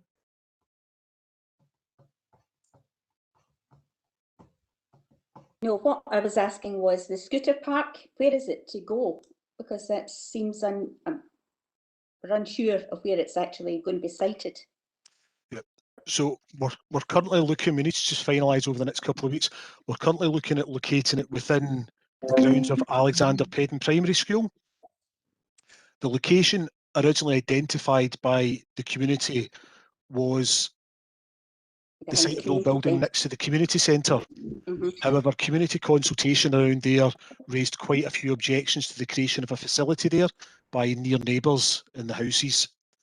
So what we've had to do, we were asked to go out and consult. We've done that. We've consulted. People raised concerns not only with the council but also with their MSPs. We've looked at whether there's a suitable site still on that side of the road, Marlene, so that nobody's crossing over. And we're looking at using the school as a potential site, but it would still have public access to be able to use the scooter track. Because you can't actually access the school at the moment. The gates are closed at night and no one can get in. Yes, this is a discussion we've had both with our school estate colleagues and with the school, with the agreement that any track that goes in there will be accessible to the community out with the school day. So the gate that you're talking about, that would give access to that. Just to be clear, it is a small scale scooter track. We're not talking about a big skate park or bike track there. Everyone in the village seems to think that it's going to be, you know, a skate park and not a scooter park. No, it was. There's a small budget for it, Marlene, and it was very clear when I went out to consultation for an outdoor gym, or it'd be a small scooter track that would only be suitable for the youngest children. And we did make that very clear on what the options were due to the budget limitations on the project. So we haven't changed the goalposts on that at all. No, That's I know still the same. People have just put their own interpretation on it and thought they were getting what they wanted, not what was actually happening. Thank you. I absolutely expect that, and as always, you know, I'm quite happy to have a chat away from this about anything else in Harthill. Okay, right. I'll get in touch with you. Thank you. Okay, doke. Catherine, if you come in, then I've got a couple of questions in the chat bar, and then we can bring in Ray. Okay, Ross, just for a bit of clarity, I know that the Mugget and Shots, the construction of it is complete. Are the markings completed? And is there a bin there yet? And I know that might sound a really petty question, but it's causing huge problems with litter because there's no bin there. And the last I spoke to my colleagues that were up there last week, there was still no markings. Okay, the markings, Catherine, we need to leave approximately 6 to 8 weeks after tarmac's laid for it to cure and for the oils to come out of it. They can't put the markings down until they leave it for that amount of time for the oils basically to evaporate from the surface. So the markings are always done usually 2 to 3 months after a mug is completed so that the markings stay. Otherwise, the paint basically just goes like water and washes away. So the markings will be done, but they won't be done yet. There should be a bin getting put in. I'll check up on that and I'll get back to you this week. I'll try and find out what's happening about the bin. In fact, sorry, I've just been sent a little message. The bin's on order just now. It was part of the original design, but there was a delay in it being received. So there is a bin ordered. I'll check what the timescale is on that coming in. Thanks very much. No, I knew it had been ordered because Maureen has kept me in touch with that. Very grateful for that. But I just wanted a wee bit of clarity whenever you do saying it was complete for people maybe getting up there and thinking, well, where's the markings? So thanks very much for that. Appreciated. What I'll do as well, Catherine, is I'll speak to some of my street scene colleagues. If there's an issue and that bin's not coming in just now, I'll see if I can get a loan of another bin from somewhere else that we could put in there maybe a bit quicker to try and address the issue. Smashing. Thanks, Ross. While we're on the topic of waste and bins, then Karen's put a message in the chat. North Lanarkshire Council currently have a survey at the website for bin and waste services. It's a hot topic in the local area. Are changes planned? Will the outcome of the survey be published? More and more residents, more and more pressure's been put on us for litter picking and stuff. So we'll make inquiries about that, Chair, and feedback as soon as we can. It's maybe just worth saying to Karen when she's on as well, just now, if you register on the Keep Scotland Beautiful website for community cleanups, the council are actually supporting them. They'll come out, arrange time to pick up that refuse and things, Karen, and they can they can give out bags and different things to assist with the cleanup. So you can register that through Keep Scotland Beautiful, and if you go into there's an area for community cleanups, and we'll be running across the authority through June, July and August this year as part of the Recover NL programme. Thanks. We're participating in, in fact, North Lanarkshire Council dropped us some off last week, bags and litter pickers, and we've got stuff, so we're participating in that. It's just that there's it's obviously the bigger issue with the bins and the recycling, but that's fine if we can get feedback on the survey results, that would be great. Okay. I'll see it that Karen is the 5th, Saturday the 5th. I think it's the wider big clean-up. Just Louise is asking when in-person meetings will resume in a COVID-secure manner for community matters, but I don't think there's going to be any rush in that. Depending on yourselves, Ross, you might have a bit more clarity around council. I think, no, we go with the guidelines that we have just now. Government guidelines are, where possible, you work from home, and there's limitations in using public venues, particularly with social distancing. There's also, you know, potential accessibility issues for people getting out and about just now, depending on how vulnerable they are. We will be moving to face-to-face meetings again in the future. The likelihood is that will be a kind of hybrid model. So we will have some online engagement and we'll have some face-to-face engagement so that everyone in the community has that opportunity to be part of the decision-making process. I don't have any update on the timelines for that. I'm not sure if Matt or Leanne or even Stephen might be able to add anything to that just now. Hi Ross, I'm happy just to come in quickly. The council will abide by the regulations that are in place just now. We continue to be in tier 2 or level 2. The concern out there, without trying to worry anybody, is that the third wave, there is a third wave coming just now, and it remains a concern. As it is just now, all council offices remain closed apart from non-essential people being in the buildings. As Ross said there, anyone who can work from home remains that they should work from home, and the government guidelines continues to be that offices should not open till at least late June, early July, and that will continue. It continues to be a real serious concern for us all. I think anybody's in any doubt that we'd like to get back into the community halls and everything else and do these meetings, and that's the way we want to do them. And as soon as it's safe to do that, we will start doing that. It's the only way we all build up relationships. So I think we're all keen for that to happen as well. As it stands at the moment, it just can't happen just now. But as soon as there is any changes, we'd come back and obviously consult yourselves for the best means ahead. Thanks, Stephen. Ray Fallon. Hi, just a couple of things. First of all, I want to thank the local community groups and the public for going out and doing the litter picking in our local walks and stuff like that. It's just mind-blowing. So on that topic, the health walk in Turbothy is an absolute disgrace that people are using it for a dumping ground. 3-piece suites, bags of rubbish, a caravan with tyres setting fire, just horrendous. And also the walk over at the Vaux. One entrance down at Charles Street's already been shut off because of the housing scheme, the private housing scheme that's been built in Turbothy. So you can't get an entrance to that walk from there. So I've got a concern that when they start the new housing at Turbothy Farm, at Cairney Hill walk, that'll also be blocked off. So that's taken away, you know, a vital exercise and leisure for people, especially when it's been during lockdown. And on that note, I walk there every day myself, and I used to, for years and years since I was a child, there was a plank, an iron plank across the burn where you could walk across to get that access. However, there's been a lot of dangerous things going on in terms of quad bikes and motorbikes. I was out walking my granddaughter, who was 4 years of age. It's a foot-wide path, and in the summertime, the grass is up to your shoulders. And round the corner came 10 motorbikes and a quad bike.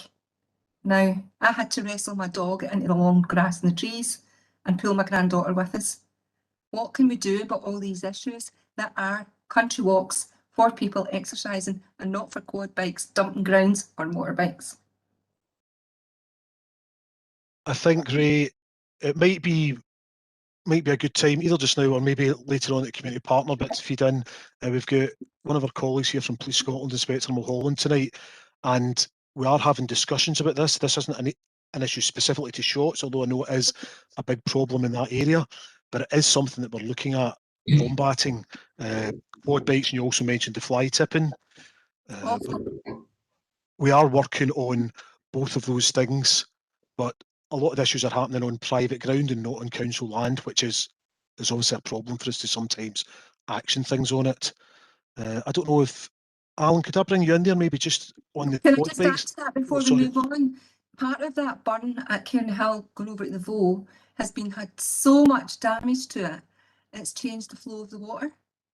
It's so wide, there's no way, well, maybe I'm old, so I don't know, I certainly couldn't get across it now, but there's concerns that that would cause flooding in other areas or redirect the Voe.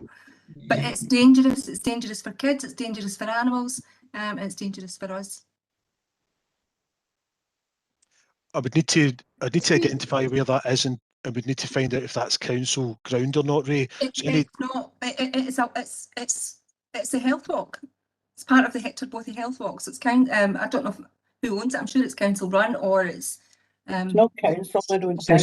No. But no, the Green Action Trust should have the landowners of that area. So it's like the nature walking Dykehead.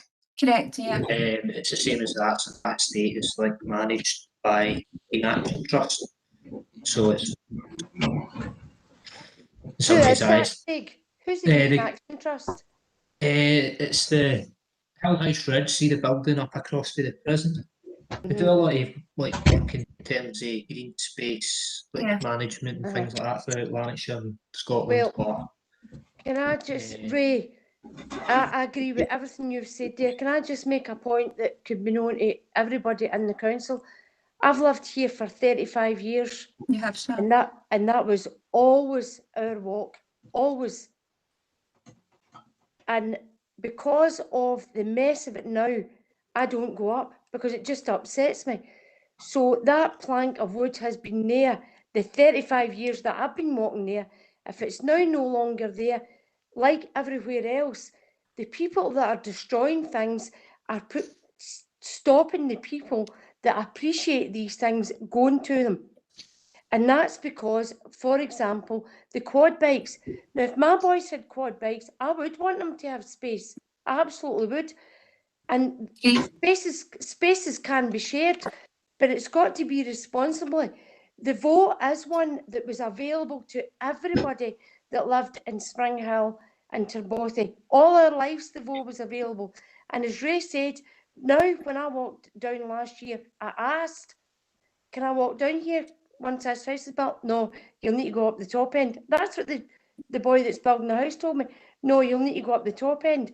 We're going up the top end, and Councillor Cochrane's telling us you can do whatever you want, but the house, now that is out of his mouth, you can do whatever you want. The houses will be being built, and you can, and his other words were, you can also go for a tree protection, but by the time that takes, the houses will be built. And I'll pick that up, and it does take a long while for a tree protection. But I think myself, I'm panicking because we are being suffocated. Nobody's listening to us. People are fly tipping. Well, everybody, the whole world goes on about green spaces. Everybody should be out for every reason. We've always done that up here, and now we're getting stopped from doing it. That bit that you said that the Green Head owns it, I think, but I'm not sure, on the road up to the Southfield Bing, that half of it's been taken away. I don't know what happened with the other half that's not been taken away. That was a new project that was all going to get taken away, and it was going to be fabulous. Half of it is taken away, and it looks like a container with asbestos in it. I don't know if it's asbestos, but it's been that was dumped last week, Sharon. It was dumped last week. What we do, like these environmental issues and these notes are pretty good, and that's what I hear for the board. But like I think Ross had pointed out earlier, the importance then of the local outcome improvement plan. So that LOIP that we had that meeting that was ratified. I don't know, like putting that forward for approval here tonight. I think you had put a comment in who proposed and seconded that, John Joe. So that was approved at the special community board meeting a few weeks ago when members were there. Just for tonight then, if everybody can approve that, and things like this are in the environmental subgroups agenda. So what we can do is meet and meet. I've got pictures of all the damage. So that's good. So take note of that, but I'm just conscious of the time. So I think with the likes of quad bikes issues and that, if we can maybe get Alan in to introduce yourself to the police, to have a bit of a chat. But if we're happy with the LIPes, the things like turbofane, that would take a note of that action, put it in for working with the environmental subgroup. Because the other point is, if they build these houses up at Turbothy Farm, which I heard is in the early 90s numbers, but I've also heard there's another 2 phases for another 200 houses, where will the access to that walk be? These are questions you need to ask. I think I put an action down there. I'll get in touch with the Green Action Trust if you think it's their land. I'll speak to them as a landowner. Again, it's out with the council's gift if it's not our ground, but I'll speak to Green Action Trust, and I'm also going to extend them an invitation to take part in the environmental subgroup for Shorts as well. Thank you very much. Thanks, Ross. Alan, if you want to introduce yourself and then come in.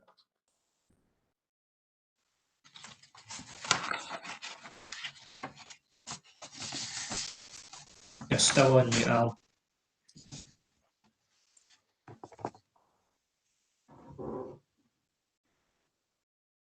How's that? Does everybody hear me? Yeah, hi. My name's Alan Mulholland. So I done a vague introduction just at the action plans the other week there, and I was quite keen to hear some of the plans that's been done through the community boards. I've got previous experience, extensive experience throughout my service within North Lanarkshire. I started COP in North Lanarkshire, over in View Park, Bells Hill area, moved on from there into the kind of safer communities world, which is all the stuff that you're talking about, the problem solving, the fixing, not just putting sticky plasters on things and actually looking at the root causes of some of the issues that you're all experiencing. I've worked extensively with Mark Costello, so we worked previously together when the old partnerships were about, and I'm glad to see that Matt's still about, and I've been speaking to Ross Dunn as well in relation to some of the work he's progressing in relation to kind of youth work, some of the youth problems that we're having in relation to antisocial behaviour. And I'm really impressed, to be honest, as to how keen everybody is to make sure that we get to the kind of root cause of the issues. I worked within safer communities from a national point of view for 5 years, doing various roles as a sergeant.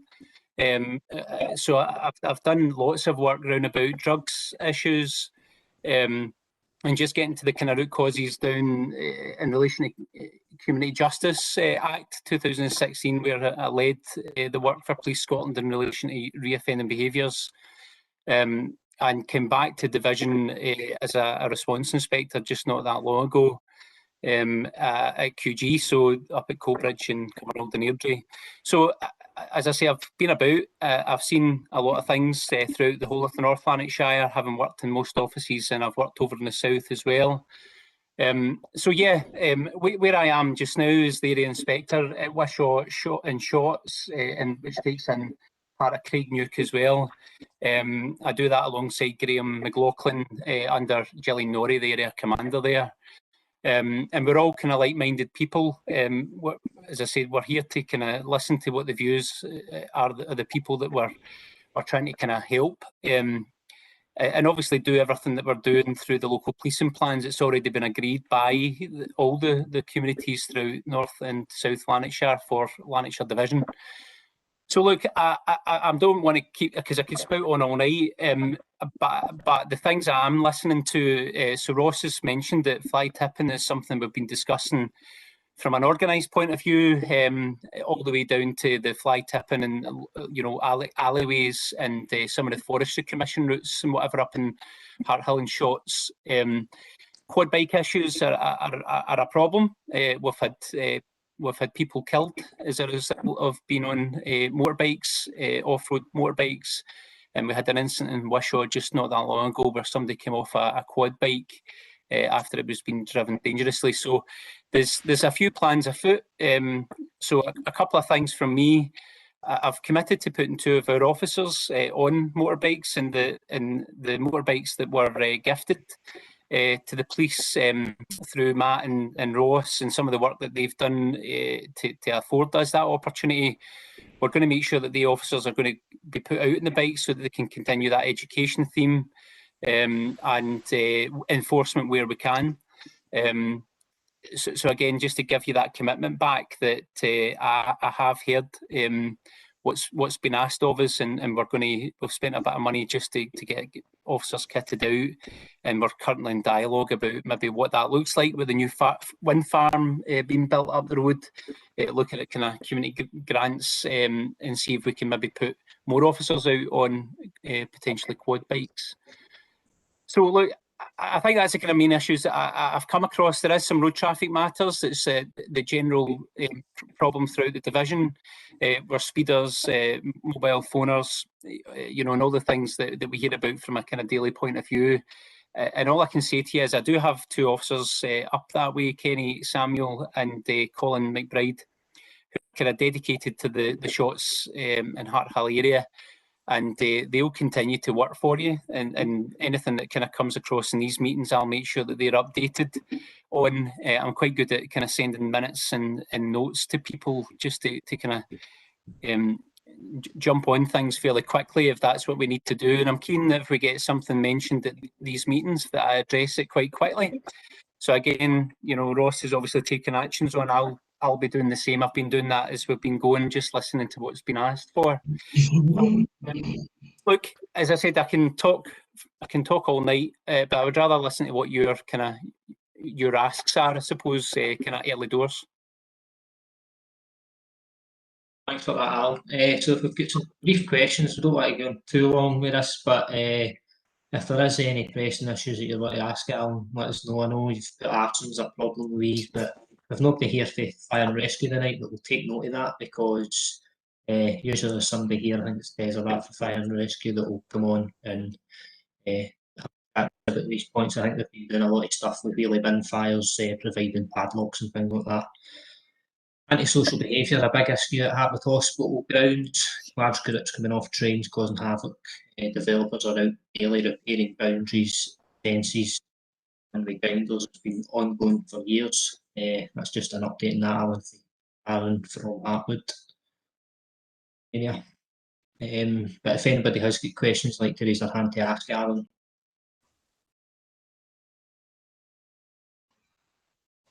Ray, you hand up there at all? Yeah, Alan, I took videos and pictures while I've been out and witnessed this. I would really like it if somebody came up and had a look. And as I say, the Burns banks are just so wide now. So there's other concerns for environmental health. I don't know what to do with it. I just want to let you know what's going on. And obviously to say thanks to the people that has been out doing the litter picking, using their own time, and the local agencies and services and communities that's been out trying to eradicate this. It's just ridiculous. Thanks, Ray. I will take note of that issue. And if anybody is interested, it's going to be Saturday the 5th of June. There'll be a big community clean-up if any of the communities want to get involved in that. The both area, Stain Garden. Support has been provided by the council for the upgrading equipment. There was a Shorts community advertised at Salvation Army as well, kind of coordinating that. So you can come What along. time, Craig? It'll be about 10 o'clock. So you'll see it, it'll be advertised. Check out Salvation Army. It'll be on the kind of stuff. Amy Jo's coordinating that, but we'll get the message out there for that. Les is representing fire service with experience in IT issues. Marlene Dixon, if you'd like to come in and ask Alan a question.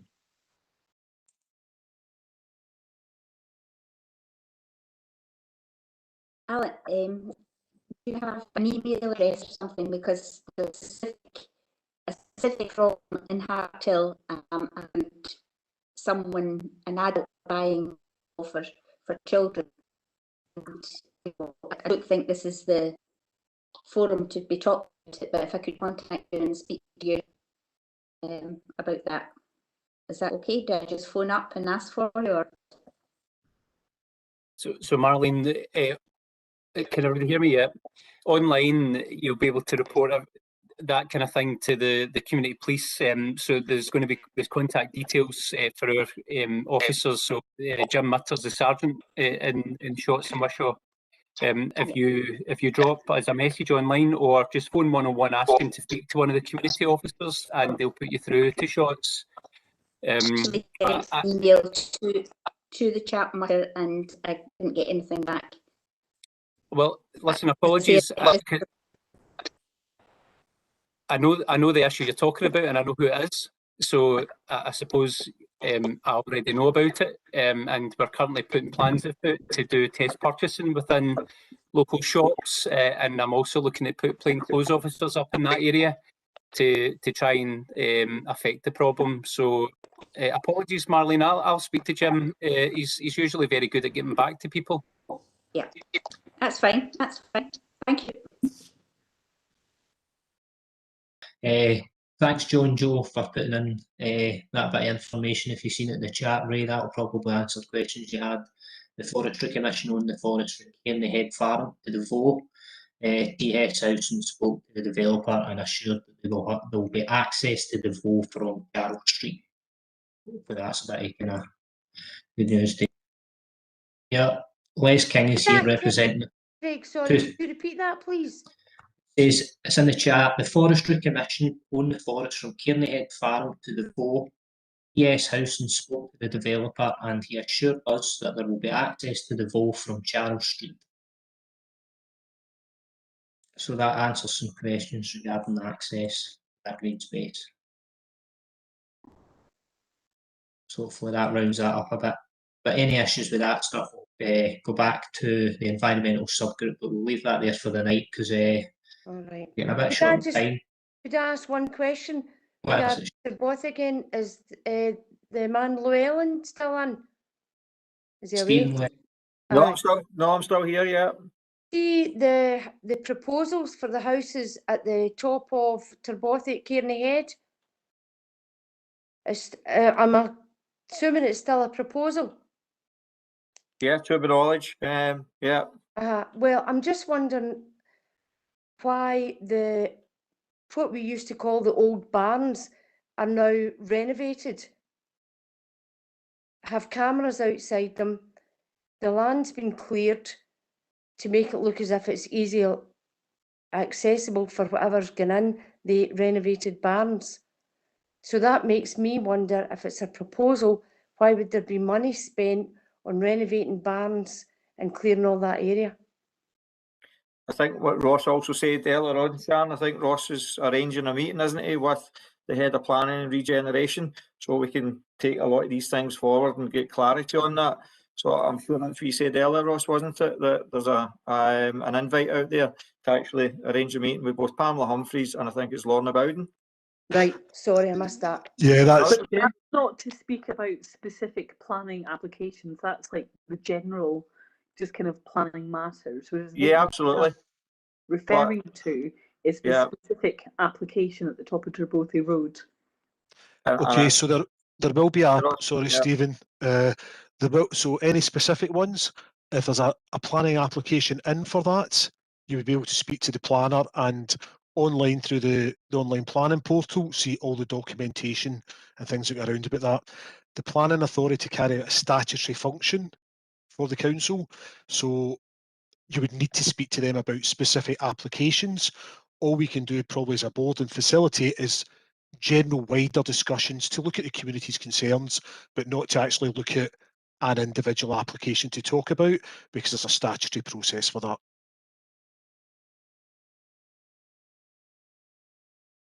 I suppose just on that, just what I'm saying, if I've got other questions, but I won't bother going through them tonight, I'll just email everyone what the answers are so you don't need to listen to me.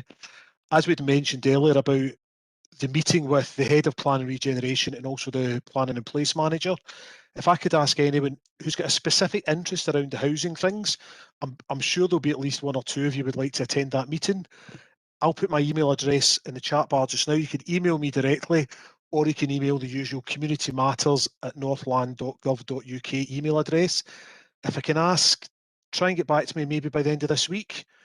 I'll then speak to my colleagues in the council and we'll sort out the earliest possible date for everyone to be able to get together and have a discussion if that suits. Thanks, Ross, that'd be great. Les had put in the chat any questions regarding fire-related issues he's happy to answer, but I think you'll see his notes that fire and rescue have been circulating leaflets since fire safety issues and behaviour, and they have been doing a lot of work regarding padlocks and bins for particular hotspots for fires and things like that. So don't know if anybody's got questions or anything like that, but if there's any other areas of business or we can round up here. I think actually we need to just cover terms of references. That says on here review date to be confirmed. But I'll just pass it to you to actually find out, Ross, what's the script with this terms and reference? I think, to be fair, Chair, I think it might have been TS Housing that have added terms of reference to the agenda tonight. So you might be better passing it over to TS Housing to raise what that is, and then myself or colleagues can respond if appropriate. Well, at the last meeting, it was said that they would be resent, and any feedback would be, we could send any feedback. I certainly didn't get any, not that I can find any terms of reference resent to me. And then last week we got the documentation through saying terms of reference final version.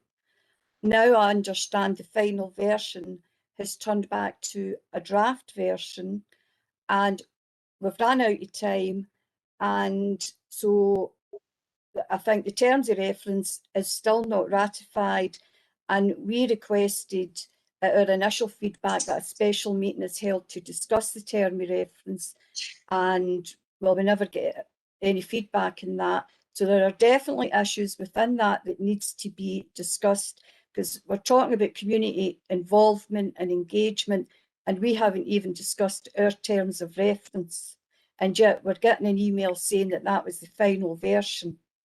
But it's not the final version, it's now a draft version, and we need discussion on it, and we need discussion on the voting rights in particular. Yep.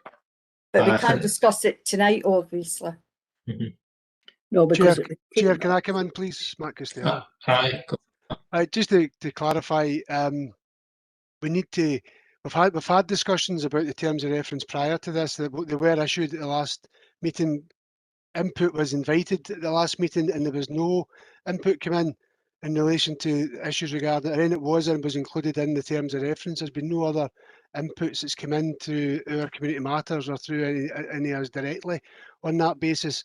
So that's why we've moved forward to the next stage of this. The terms of reference have, in principle, been agreed by the planning, the policy and strategy committee of the council and the North Lanarkshire Partnership Strategic Leadership Group, so that there has been approval of the terms of reference. The voting rights are there in terms of the issues about elected members having the same number of elected members compared to local community groups who are representative of their organisations, for example, community councils. And I don't recall a request for a special meeting for the terms of reference for the Shorts area either. But if it would help, we're certainly happy to have a discussion about that, but we need to move forward on that in terms of the voting rights, etc. Because that's just something that needs to be confirmed. The request for a meeting went in with our original feedback, and at the last meeting it was said that the terms of reference would be resent out to us for feedback, and it wasn't sent out. So there are issues with the terms of reference. I think as I say, we'll have a chat with MD's. We'll put a wee note out to MD that's interested to come along to have a discussion about that, and we'll get something for that organised. Yeah. Right. Yeah, I've written to Roy. So I've put my comments because I think it's undemocratic having the local councillors having a vote against the normal. I think that's undemocratic. So I would like to include it in the discussion. Yeah. Aye, I think they need that, definitely. Get that. Sarah, would you like to come in as well? Yeah, it was just to seek clarity. Under the voting rights, it says that North Lanarkshire Youth Forum has a vote. That's not actually an organisation that exists. I'm assuming this is supposed to be replaced with the local youth forum run by the council. But obviously running Participatory Youth Forum, we're kind of wondering what the situation is here, because I think it's Shots Action Youth is the new organisation being run by North Lanarkshire Council. But obviously there's a conflict in other youth forum, and I'm wondering if this means that all local youth forums will share a vote, or if this is just one vote for the council run one, because it's not really clear, because it doesn't actually specify an organisation that's existing. So it was just to kind of figure out what that was. Sure. There's an email come in regarding that from that organisation. We're looking into that just now, and we'll feedback on that as soon as we can. There will be clarification on that. But I just want to emphasise one point. I mean, in terms of this, the whole idea of the boards and the previous incarnations in terms of locality partnerships and local area partnerships is that we've never actually had a position where we've actually had to take a vote on anything. It's been about agreeing through consensus about what the priorities are for the local areas. And determining through the local outcome improvement plans, the local development programme, etc. And it's encouraging that this as a board and groups going forward to agree on priorities for the boards. It's not something we really want to get too particularly bogged down in, but these are things in terms of if we're spending, if we're looking to invest council money, which a lot of that in terms of the reports that will come here for money to be spent and invested in local areas, council elected members do have a role to play in that, and that's something that's is contained within that. But as I say, we're happy to have further clarification discussions in relation to that, and we'll get that organised. There's Thank as you, well. Matt, for that. There's 7 or 8 churches and shots in the surrounding area, and I think the church should have some input as well. Aye, we'll organise something to get further clarity on that, put that in as an act. I think I would agreed as well in terms of full minutes, and that could be something for the terms of reference. Not really took any full minutes at the end of the night, so just action points for the meeting. That's it on the agenda, unless anybody's got any other areas of business that I would like to talk about. Other than that, the next date and time of the next meeting is Wednesday, the 25th of August, 6:30. Craig, can I come in with what exactly is happening now with the consultation with the town vision and the town hub? Because that's the biggest thing that's happened since the last meeting, and there was ructions and shots because of it, and it's not even mentioned, it's not even on the agenda.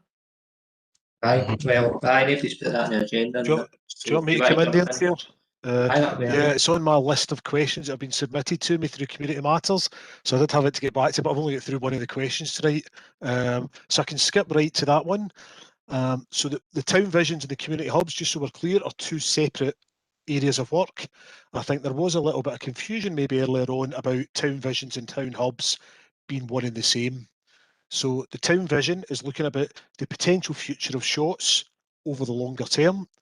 The town hub is about creating potentially a new facility within shots centred around Calderhead High School. There was separate public engagement exercises for both of these. So I was asked, when will the public find out further details on the report submitted? Is there opportunities for further discussions before the visions are finalised? So the answer I've got back for the board are, so the project leader for the town vision says that they're happy to continue to engage with the community board subgroup that are tasked with responding to the draft town visions over the coming months in advance of a final version of the town vision for shots being presented to Policy and Strategy Commission September 2021.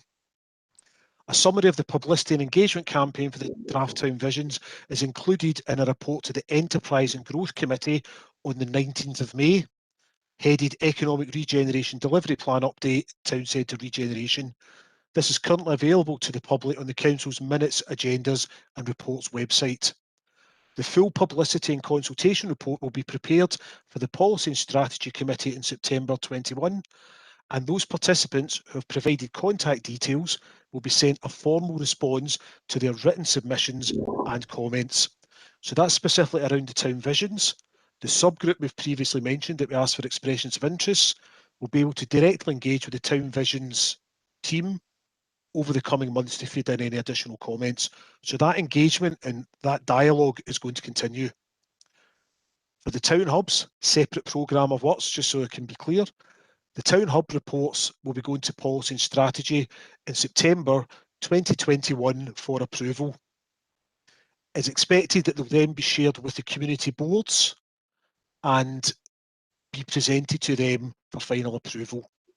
So the town hubs and the town centres will both go to our Policy and Strategy Committee in September, and subject to approval from elected members on the committee, will then become approved for us to take forward. That's me on that one, Craig. Chairs.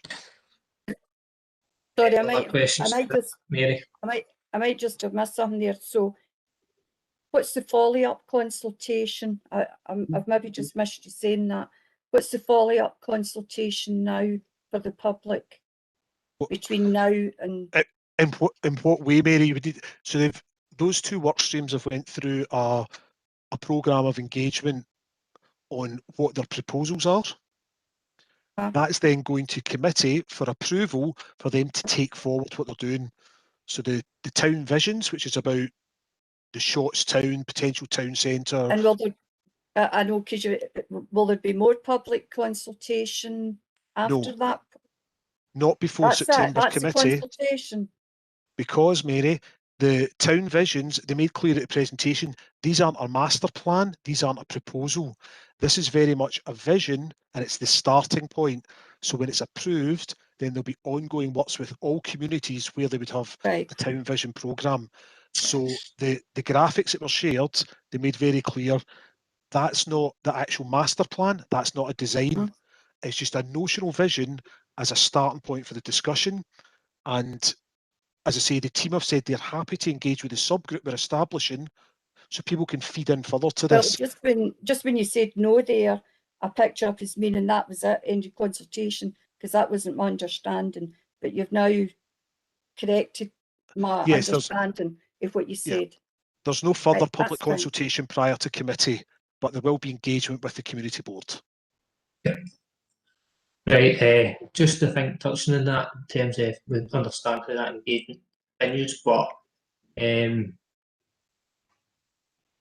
should there be, the question is, should we have a meeting before August? I know the subgroup will be meeting, but how will the subgroup then feed into the community board? Will that be at the August meeting?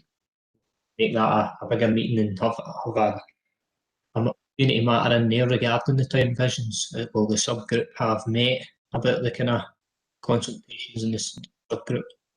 Will they be bringing that back to the board? Karen's highlighted that villages are wondering about them. There's not been any outlying village in any of the public engagement exercises. They've not had any engagement. They've been excluded and there'll be a public consultation with any villages. So we should have somebody like Karen involved in that subgroup. How are these subgroups going to work and when are they going to feed back into the community board? Well, the consultation information won't be published, I don't think, prior to committee in September. However, the subgroup can absolutely meet prior to that and have that discussion, but it will be committee that decide how this is moving forward in September, Craig. Right.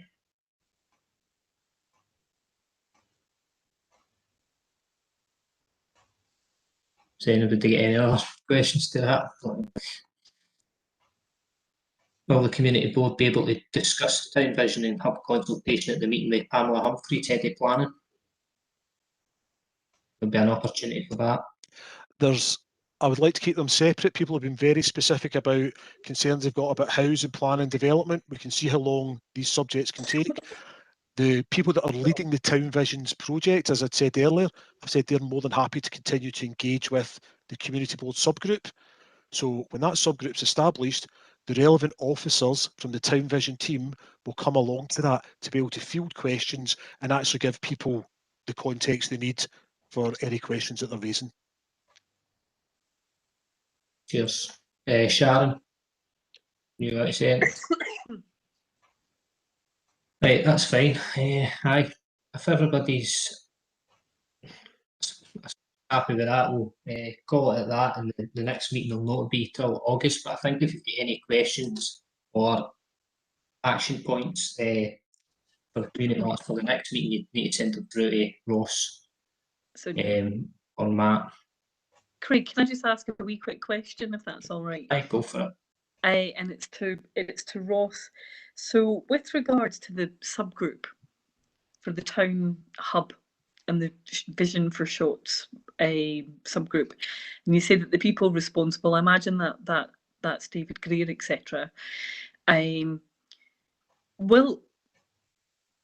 So fundamentally, this vision in Town Hub, I mean, so there's a couple of problems or a couple of items to be addressed, mainly the relevance of the questions included within the consultation. But I suppose the point I'm driving at is that I think because they are so important and they will fundamentally affect how Shots looks, feels, works, operates in the future, I think it would be very beneficial when the rules allow to have a meeting in public, or sorry, correction, a public meeting specifically about the Town Hub and the Town Vision with the relevant people from the council. Yeah, as I'd mentioned earlier, they're both completely separate work programmes, Louise, and it's completely separate teams and actually services that are involved in them. So the Town Visions and the Town and Community Hub programme, separate areas of work. So you're quite right, the Town Visions will be David Greer and his team that lead on that, and questions you've got around consultation, engagement, or how they move that programme forward, it'll absolutely be David or perhaps one of his team who'll be able to come along and answer those questions for a subgroup, look at the concerns that people have, and hopefully give a bit of clarity. No, that's it. And listen, I really do take on board the points that you're making, that they're two entirely different work streams. But in the nicest way possible, you know, the right hand needs to know what the left hand is doing. So whatever happens at the Town Hub, I imagine, is going to impact the vision and vice versa. So I suppose the question I'm asking is that, so whether you want to or not, the two of them are interlinked. And it would be good to know, you know, if a decision is made on the Town Hub, how does that affect the vision and vice versa, which is why I think it would be important and relevant to have a meeting with all the key stakeholders in terms of the vision, the hub, whatever else going forward for Shots, because they all have an important part to play. We can certainly ask the relevant teams. The Town Hub programme is very specific about the redevelopment of the community facilities in the school estate, with every school from pre-96 getting redeveloped. So I can speak to the team about that and come back, but it is separate teams that will deal with it, so I'll take advice on that from them. Sorry, did you just say that every school pre-96? Because I know that there's a big programme about the refurbishment, so redevelopment, etc. Yep. So have North Lanarkshire Council then taken a policy decision to redevelop every school pre-1996? Redevelop or refurbish or upgrade. Right. Okay. Thank you. Is that everything then? Does anybody have any other questions? If there is any matters arising about Town Visions, if you get any questions, just send them through to Community Matters and then we can get them put on the agenda for the next meeting, which is Wednesday the 20th of August. All right.